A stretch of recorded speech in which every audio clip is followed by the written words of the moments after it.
our first topic is Eric Jura here to talk about his candidacy for an at-large position on the EWEB board.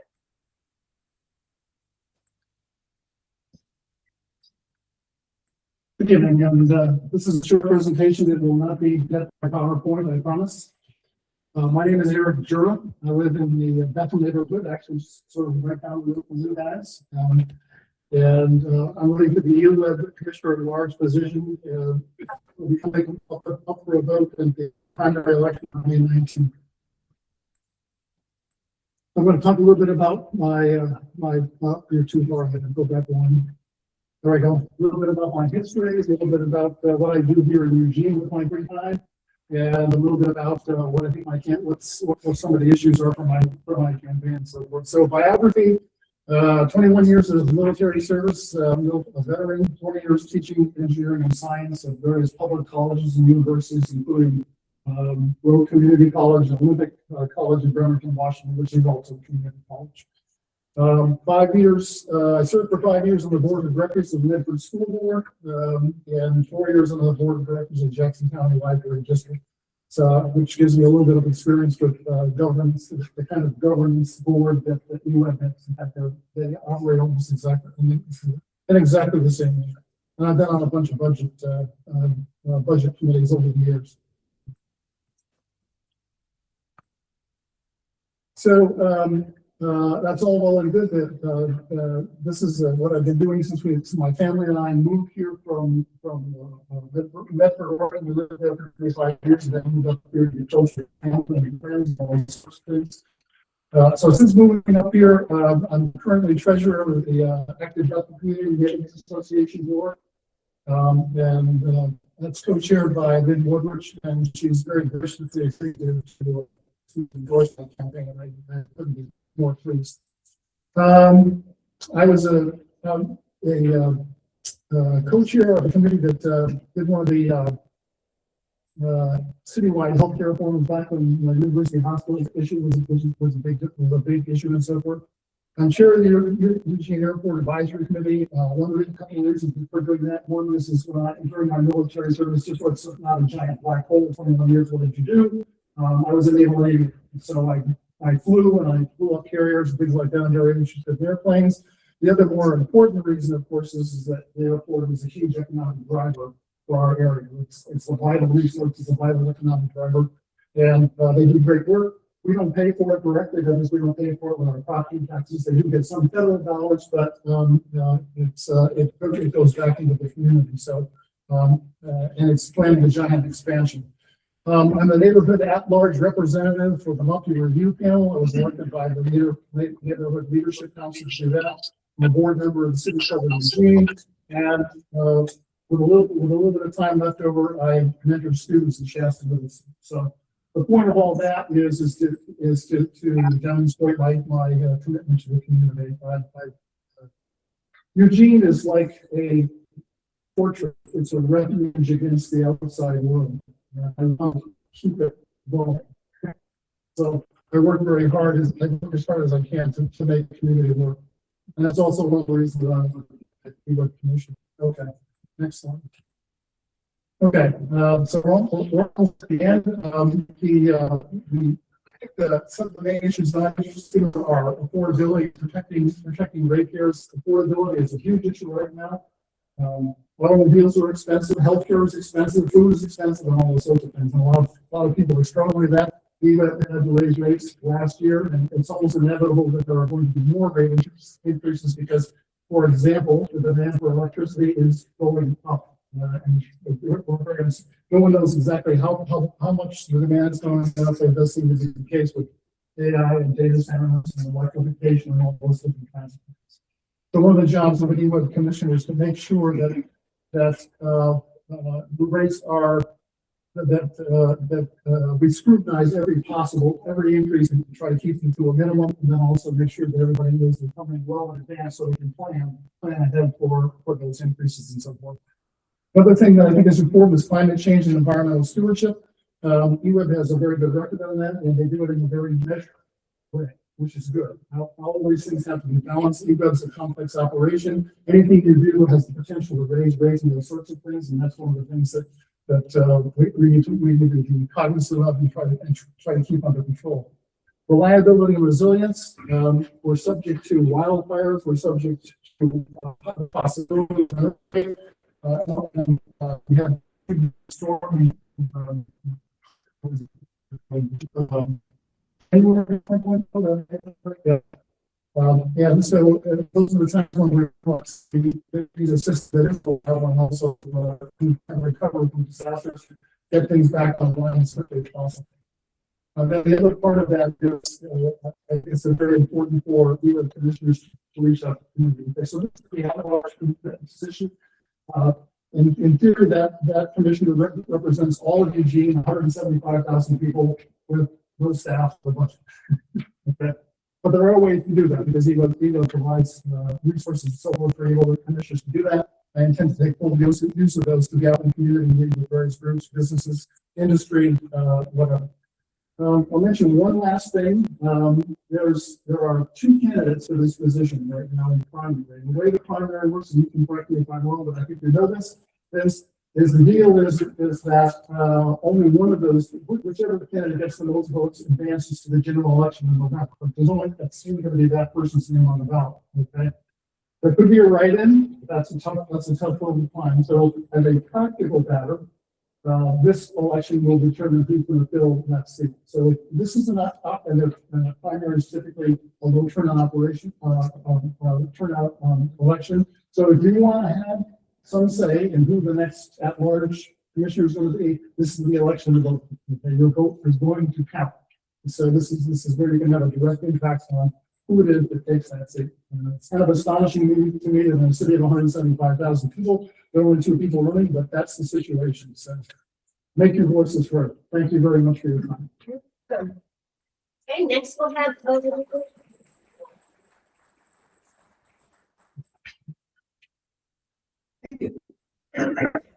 Well, yeah, this is, you're 100% right. This is, yeah. This is when you get the chance to go, and we're both here. So conveniently for you, you are too. So I'm Alexi Miller. Where's the camera? Right there. Oh, exactly. I'm Alexi Miller. I am also running for the at-large position. And I'm doing it because I care deeply about Eugene. I'm actually from Eugene. I was born and raised here, moved away for some time, and came back about 7 years ago. And I have 2 young children that I'm very lucky to be able to raise here where I grew up. It's really cool. I've spent my career working on advancing realistic, technical, actionable solutions to the climate crisis. I'm an engineer. I'm a mechanical engineer in the state of Oregon, licensed PE, and I work at a nonprofit organization called the New Buildings Institute. Basically a technical think tank working on advancing energy policy and energy efficiency with a focus on buildings. I've been there about 11 years, did some consulting stuff before that. But the reason I'm working for a nonprofit and the reason I'm working for this sort of technical think tanky nonprofit is I want to make a difference and I want to do it in a realistic way that is, not rainbows and unicorns. It's like actually going to happen. So my title there is Director of Building Innovation. I basically lead the technology team that is doing emerging technology field studies, and we're working with utilities around the country on what's next on energy policy. Among some other stuff. I started a nationwide initiative called the Grid Optimal Buildings Initiative. It's all about how buildings interact with the electricity grid. That's been going for about 7 years. We've had probably a few dozen, maybe a dozen or so utility participants, including some big municipal utilities, Awesome Energy, Sacramento Municipal Utility District, Tacoma Power. Several others. So I've been doing this stuff on the national stage, and the reason I'm running for EWEB is it's a chance to take the stuff I've been waving my hands about, writing white papers and saying like, this is the best practice and you should do it, and actually do it here at home in the municipal utility where we live. And it's really awesome that we have of municipal utility. We are very lucky to have clean power and clean water by the people for the people in Eugene. Most folks in the country and the world don't have that. They're beholden to an out-of-state investor-owned utility where you buy power at and you have to buy the power and water. But our profits stay here at home. In fact, they aren't profits. But it's getting harder to run that crown jewel of Eugene. And that's partly because we're in the age of climate change. So we're seeing more intense and more frequent wildfires, ice storms, heat event. There talks about some of that. Absolutely true. So I've been thinking about some policy solutions. I'm not all agenda driven because EWEB is a complex, large organization and it does the water and the power. But we're getting what's the way to put it? We're getting multifaceted problems coming at us. Things are getting more expensive in general. EWEB is talking about putting in a second source of drinking water, for example, on the Willamette River. That price tag is currently like $150 million, and every time you blink, it goes up. That's a resiliency solution because if you get a big wildfire, then the Kansas River might get silted out, but wildfires cause more erosion. Silt flows in, it gums up the filters. Or a fuel truck might compromise that water source. So the Willamette River source is really helpful for resiliency on that, but it costs $150 million, and that's a rate impact. So we do have to strategically balance these competing priorities. And in fact, my priorities are actually not too far apart from Eric's. Affordability and ratepayer protection. Most people I talk to, that's the first thing they say. Environmental protection, that's the watersheds here at home and climate impacts more broadly. And EWEB has a role to play in both of those pretty significantly. Transparency and accessibility. It is a public board representing the entire city of Eugene. And resiliency and reliability. Keep the power on, keep the water. So I've got specific kind of policy areas that I think where we can make measurable improvements, concrete improvements in each of those four things. Always trying to kind of find the right balance. And I'm thinking about this stuff from a 50-year time frame. I'm thinking about this long term with my children in mind and your children in mind. Yeah, we have to keep this stuff going well today, but this is a municipal utility and I want it to stay that way for many years to come. With that, I think I hit my 5 minutes. And so thanks for having us. I don't know if we have time for questions. If we do, we could take 5 minutes worth of questions if people have them. Otherwise, Do it on. you could leave some information on the table too. If people could reach out to that. Both candidates for questions or? Yes, everybody can shoot.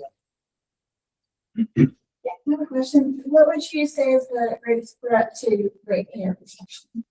the greatest threat, we'll both answer this. I'll go in there.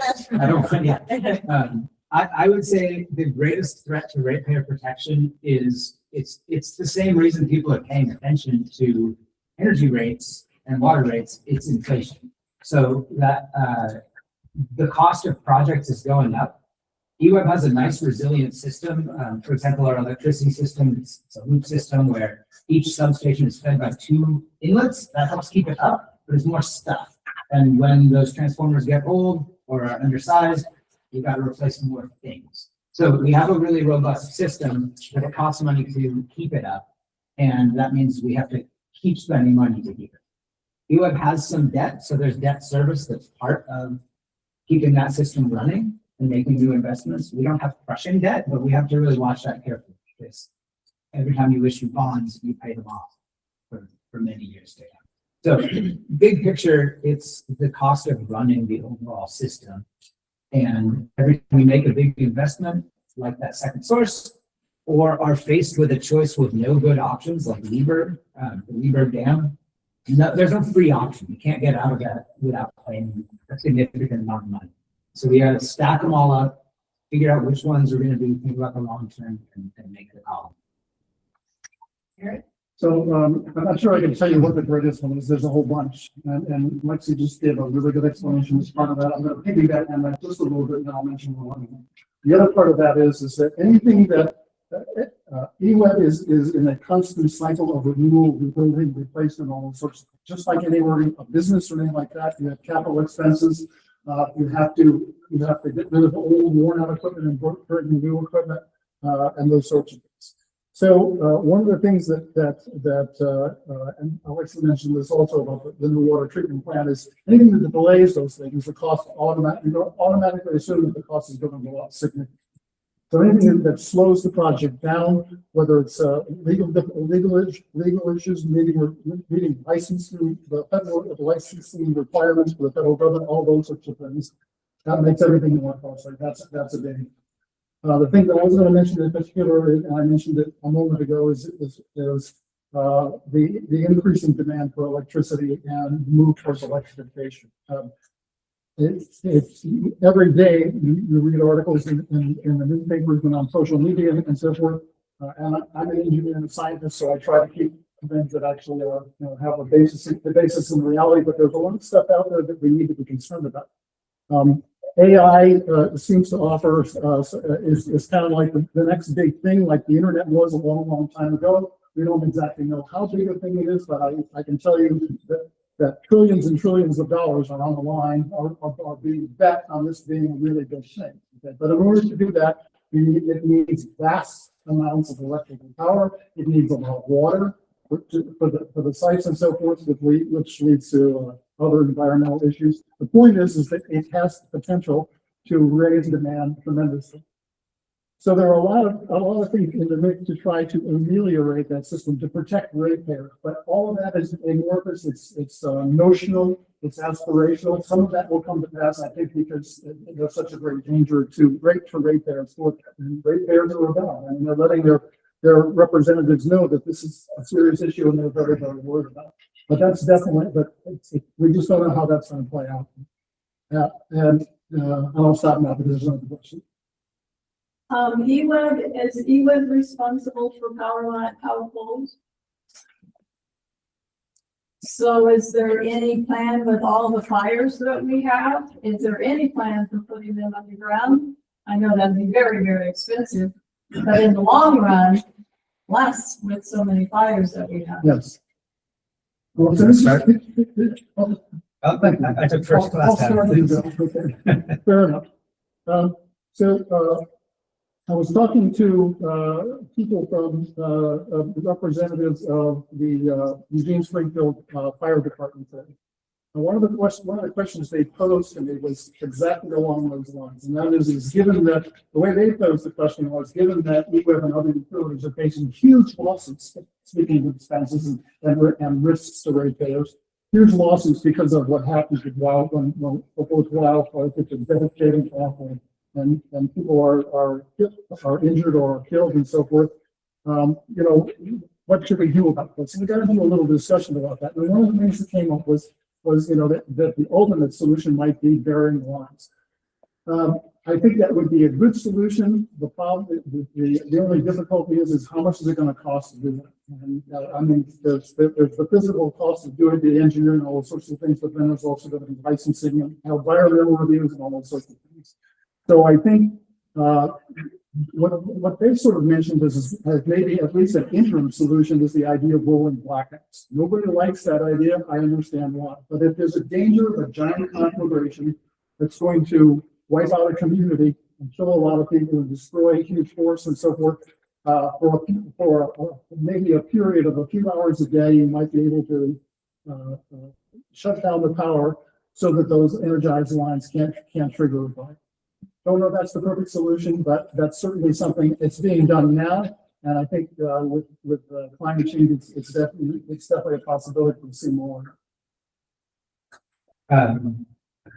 Yes, building on that a little. So I think in this neighborhood, you're probably not going to see a ton of investment in underground and power lines because it's not as heavily forested as some places where, like the South Hills, southeast and southwest corners of town, and the Mackenzie Valley.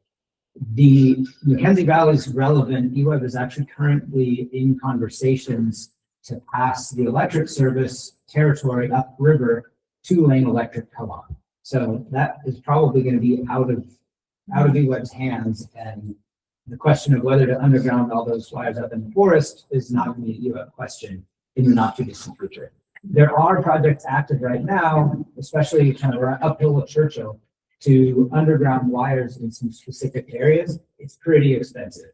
So we do have to ask the question, you know, what's the risk reward? Is it worth undergrounding this little section in exchange for less risk at that spot that everybody pays for it, because it's generally a spread cost. One thing that I think would be a really relevant solution to the same threat that wildfires cause would be for EWEB to lay the framework, to create the framework for community solar-based microgrid enabled stations at community hubs, like where we're having this meeting, or at schools would be a great thing. So that people can people who may not have access to rooftop solar at their own house, whether because they're renting or they're in an apartment, could buy into a community solar plan that would provide solar power at a community building. And then you could install a resiliency oriented microgrid there. So that in a wildfire event or during a rolling blackout or earthquake or something, there'd be a place for people to go. And that could be a way where if we could figure out the model and EWEB could lay the groundwork, EWEB may not need to pay all the costs, which means we ratepayers don't have to pay all the costs. That could be a way to kind of have the utility set the conditions, lay the groundwork, and allow people to put their money where their mouth is and create these community resiliency assets. So it may not need to be undergrounding to get the same kind of benefit to resiliency. Okay. Thanks very much. We have to move on to our next.